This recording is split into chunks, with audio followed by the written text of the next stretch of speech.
Boa noite, meus irmãos. É uma honra nós estarmos aqui louvando o nome do Senhor junto com nossos amados irmãos. E pedir que o Senhor nos use nesta geração, que não seja necessário que se levante outra, mas que nós possamos ser usados nesta geração. Aleluia.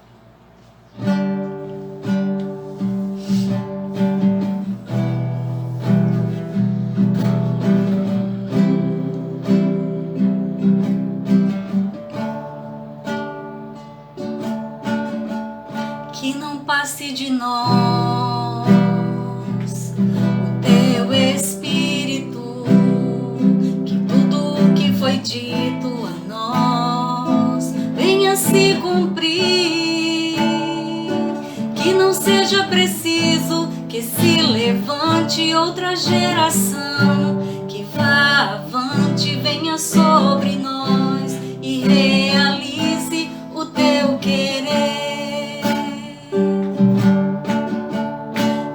Passe de nós o teu Espírito, que tudo o que foi dito a nós venha se cumprir, que não seja preciso que se levante outra geração, que vá avante, venha sobre nós e realize o teu querer.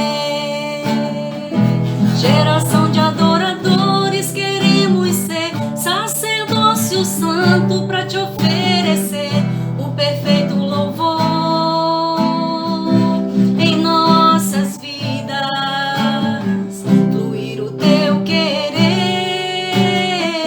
Geração de adoradores, queremos ser sacerdócio santo para te oferecer o perfeito louvor.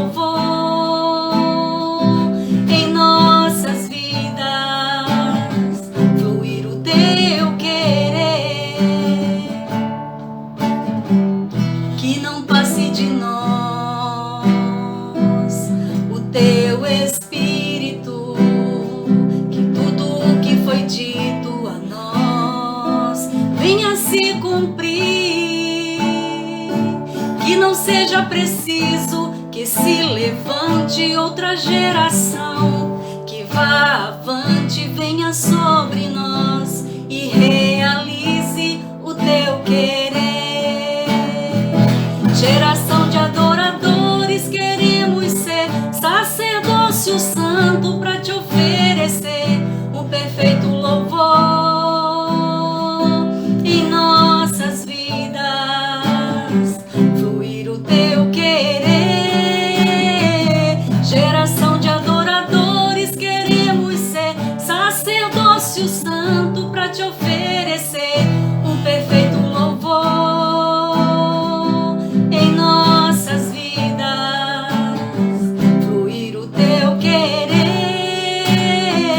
Geração de adoradores, queremos ser sacerdócio santo para te oferecer um perfeito louvor em nossas vidas, fluir o teu querer. Vamos continuar louvando ao nome do Senhor e crendo em todas as suas promessas. Quando ele diz, não se turbe o vosso coração, crede em Deus, crede também em mim. Vamos continuar louvando ao nome do Senhor e crendo nas grandes promessas que ele tem para cada um de nós. Amém.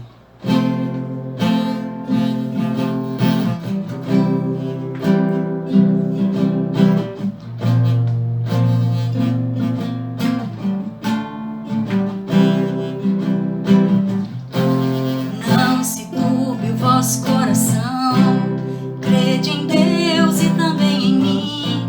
Na casa de meu pai há muitas moradas. Se não fosse assim, eu não teria dito, vou preparar-vos um lugar.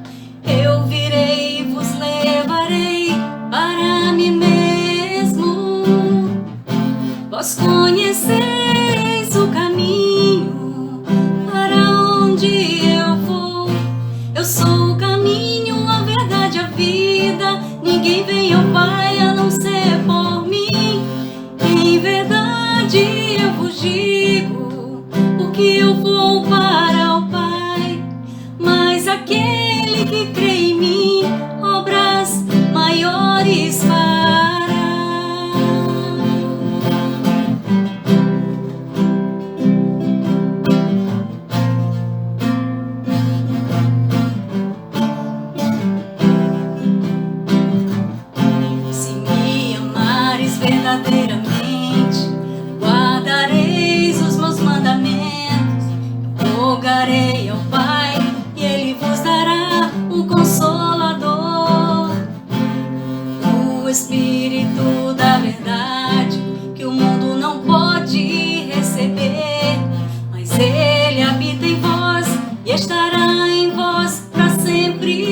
vamos continuar louvando ao nome do Senhor e pedindo a Ele que nos dê um coração humilde, nos dê um coração sincero, nos dê lábios santos para adorá-lo.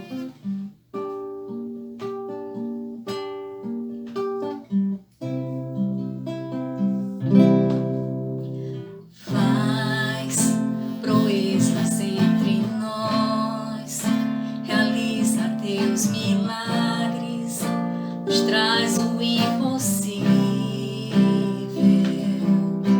mas não posso me esquecer dos mínimos detalhes que movem o teu coração. Oh, vem me ensinar uma canção que toca no teu coração. Mostra-me o caminho da santidade, da adoração. Que eu tenha um coração humilde, que eu tenha um coração sincero, que eu tenha vida no altar, com lábios santos para adorar. E o céu irá se abrir e o milagre acontecer. Tuas proezas sobre mim, detalhes que movem teu coração.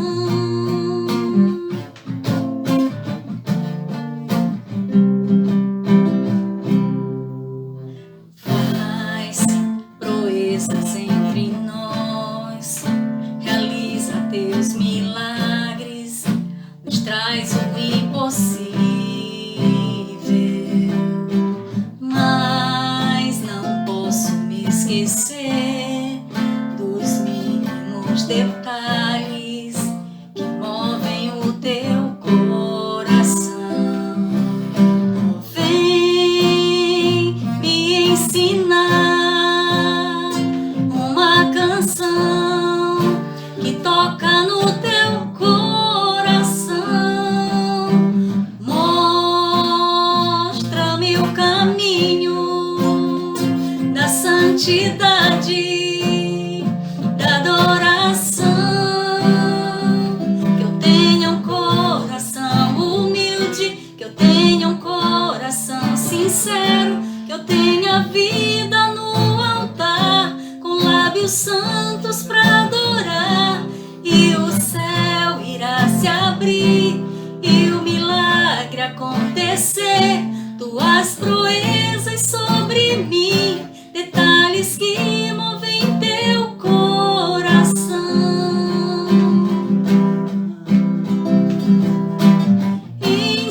Ensina-me a mover o céu e o teu coração com meu coração. Ensina-me a tocar o céu com meu louvor e a minha adoração. Ensina-me a mover o céu e o teu coração com meu coração. Ensina-me a tocar o céu com meu louvor e a minha adoração. Que eu tenha um coração humilde, que eu tenha um coração sincero, que eu tenha vida no altar, com lábios santos para adorar. E o céu irá se abrir e o milagre acontecer. Tuas proezas sobre mim, detalhes que movem teu coração.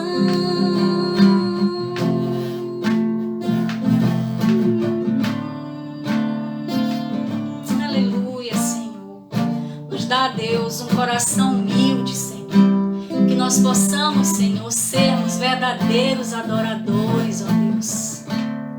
Adoradores que te busquem, Pai, em espírito e em verdade, conforme a tua tua palavra, Senhor, nos diz, ó Pai. Aleluia, Senhor. Obrigada, Deus, porque o Senhor nos deu, Pai, esta oportunidade, Senhor, de estarmos louvando o teu santo nome, ó Deus. Nos abençoe, Pai, abençoe a tua igreja, Deus. Aleluia.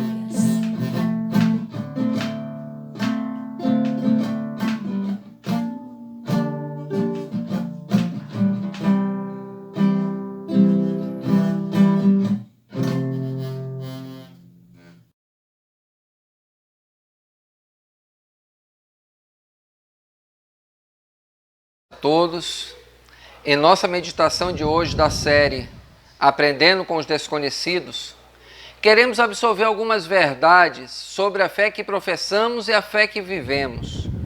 É possível que tenhamos crenças e valores biblicamente e teologicamente muito bem fundamentados. No entanto, muitas vezes, quando paramos para refletir sobre nossa prática cristã, parecemos que estamos longe de viver na prática aquilo que verbalmente professamos. No culto, nas orações, nos louvores, dizemos que somos totalmente entregues a Deus, dependentes de Deus, que tudo nosso pertence a Deus, que vamos nos envolver, ajudar, estender a mão a quem precisa e outras coisas. Mas na prática, nem sempre é assim. Dizemos que somos desapegados de bens, de dinheiro, mas vez por outra, vemos este tendo a primazia em nossa vida. Então, até que ponto a nossa vida de adoração, na prática, reproduz tudo aquilo que dissemos ou que dizemos liturgicamente? Nossa reflexão de hoje está no Evangelho de Marcos, no capítulo 12, no versículo de 41 até o 44, onde a maioria das traduções bíblicas trazem como epígrafe, como título, a oferta da viúva pobre. Então, trazemos como tema de hoje a grande oferta de uma pobre desconhecida. Nessa narrativa, Jesus está no Templo de Jerusalém, no lugar do culto, da adoração do povo de Israel. No capítulo anterior, ele já tinha ido ao templo, quando ele expulsou aqueles que lá comerciavam as ofertas e sacrifícios. No dia seguinte, ele retorna ao templo e tem vários embates com escribas, sacerdotes, saduceus, herodianos. Embates esse como a respeito de sua autoridade, sobre o pagamento de impostos ao governo e as ofertas a Deus, sobre a ressurreição, sobre os maiores mandamentos da lei. Ele também ensinou no templo, através de parábolas, sobre a perseguição que o Messias sofreria, ensinou sobre a preeminência do Messias sobre o rei Davi e alertou sobre a hipocrisia, arrogância e ganância dos escribas, os mestres da lei. Observe, tudo isso aconteceu no lugar do culto, no lugar da adoração. Então Jesus começa a observar a maneira como a multidão ali presente lançava o dinheiro na caixa de ofertas. E como muitos ricos depositavam altos valores. Observava também nossa ilustre desconhecida de hoje, a viúva pobre, que depositou 2 moedas que juntas valiam apenas 12 minutos de uma diária de trabalho daquela época. Sim, apenas aquelas 2 moedas valiam apenas o equivalente a 12 minutos de um dia de trabalho daquela época. E aqui nós já podemos tirar uma lição preciosa. Jesus não somente está em todo lugar, assim como no templo, como ele observa a vida dos adoradores. Em Apocalipse capítulo 1, Jesus é aquele que está entre os castiçais, uma figura da igreja. Ele observa a maneira como o adoramos, a nossa reverência, seja quando estamos reunidos no templo, em nossa casa, ou mesmo nos nossos cultos através das lives nessas épocas. Sim, nas nossas lives durante a semana, nos cultos online, somos desafiados a termos a mesma reverência que teríamos se estivéssemos no templo.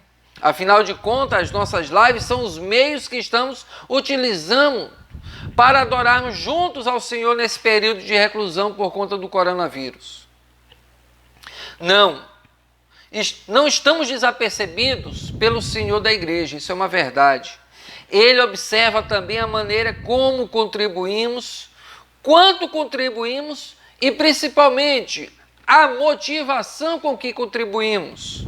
Seja patrão ou empregado, rico ou pobre, nenhum de nós e nada de nós foge aos seus olhos. Sim, Jesus viu as grandes quantidades de dinheiro que os ricos depositavam e também as 2 moedinhas da viúva pobre. Temos uma outra verdade aqui. Nós até nos impressionamos com grandes quantias, altos valores monetários, mas nada disso impressiona aquele que é o Senhor do universo. Grandes quantias não impressionam aquele que criou todas as coisas. Um terceiro aprendizado que queremos frisar agora. O princípio da proporcionalidade. Jesus não se importou com o volume de dinheiro. Não fez cálculos do tipo, a oferta desse daria para comprar tantos quilos de trigo, daquele tantos hectares de terra, e dessa viúva pobre, talvez 2 ou 3 refeições no restaurante popular. A questão não é quanto damos, mas a proporção e a motivação do que damos. Dos ricos é dito que o muito que eles davam era parte daquilo que lhes sobrava, ou seja, o resto. Mas da viúva pobre, de sua pobreza, deu tudo o que tinha. Certo estudioso e comentarista do Evangelho de Marcos diz que a oferta é qualificada por Jesus como grande ou pequena, não pela quantia depositada, mas pela quantia retida para nós mesmos. Lembro-me de uma das ministrações do reverendo Jessen, que ele fazia a seguinte análise. Na primeira multiplicação dos pães, que está lá em Marcos capítulo 6, foram distribuídos 5 pães para 5.000 homens, sem contar mulheres ou crianças. Sobraram 12 cestos. Na segunda multiplicação, que está em Marcos capítulo 8, foram distribuídos 7 pães, sobraram 12 cestos. Para 5.000 foram distribuídos 7 pães para 4.000 pessoas, sem contar mulheres e crianças, e sobraram 7 cestos. Observe que na primeira multiplicação havia mais gente, menos pão, porém sobrou mais cestos com pão. Marcos nos dá a entender que aqueles 7 pães na segunda multiplicação, na verdade eram 8, pois os discípulos reteram um pão. Isso você pode conferir em Marcos capítulo 8, versículo 5 e 14. Aquele menino da primeira multiplicação deu todos os pães que tinha, alimentou mais gente e sobrou mais cesto, sobrou mais pão. Na segunda multiplicação, onde os discípulos de Jesus tinham 8, disseram que tinham 7, alimentaram menos gente e sobrou menos cestos com pão. Voltando à viúva, ela ofertou mais do que todos, pois o pouco que tinha era tudo o que tinha. E com isso podemos aprender uma última lição. Os sacerdotes, escribas, fariseus, religiosos, ricos daquela época conheciam histórias sobre provisão de Deus na escassez. Conheciam de cor e salteado Deuteronômio capítulo 6, versículo 5, que diz que se deve amar a Deus de todo o coração, com toda a alma e com todas as posses, ou seja, riquezas. Sabiam na teoria que deveriam confiar toda a sua vida ao Senhor seu Deus e que deveriam se entregar sem reservas a Ele, confiando na provisão divina. Sabiam na teoria o que é ter fé em Deus e confiar nele. Mas é aquela viúva pobre que mostra na prática o que é ter fé em Deus, que mostra na prática o que com ações demonstrar a fé que em palavras nós professamos. Ela nos ensina a adorar o Senhor com atitudes coerentes com aquilo que professamos crer. Nesse texto aprendemos que não basta ofertar ao Senhor, temos que fazê-lo com a motivação correta. Certamente já ouvimos falar de lobos vestidos de pastores, que usam esse texto para extorquir fiéis ingênuos. Absolutamente não é para isso que o escritor sagrado registrou essa passagem. Que cada vez mais o Senhor nos capacite a nos entregar a Ele, pois Ele nos sonda por inteiro e conhece o nosso coração. Que Deus e Cristo nos abençoe, hoje e sempre. Amém.